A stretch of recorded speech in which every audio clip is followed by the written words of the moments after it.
Lately, madaming nagtatanong sa akin kung paano daw yung workout ko sa chest kasi bakit ako laki ng chest ko. So, tuturuan ko kayo. So, may kasabihan nga na laging mag-umpisa sa taas, pababa. So, gamit natin yung seated chest press machine. Normally, ang workout ko dyan is 4 to 5 set up to 10 to 12 repetition. Next up is incline chest press machine. Same lang to sa first workout natin. Ang pinagkaiba lang is mas nagpo-focus to sa upper chest. Unlike sa first workout natin na mas nagpo-focus sa middle chest. At the same time, minimimic niya yung bench press motion at saka yung push-up motion. Next up is yung dip machine. Naka-focus naman to sa lower chest. Same goal.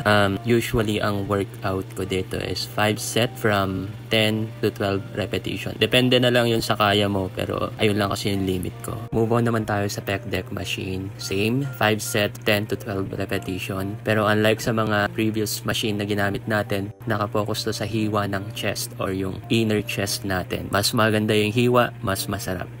Next up is incline dumbbell bench press. Actually, same lang to sa unang dalawang machine na ginamit natin na nagpo-focus sa upper chest. Ang pinagkaiba lang is na-enhance yung stability, less motion, and of course, na ma-maximize mo yung bigat ng dumbbell.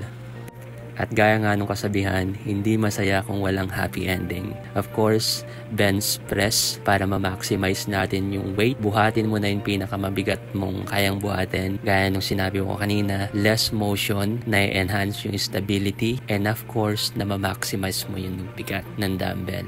Ayun nga, para makasunod sa iba pang body workout, please follow my page and share this video.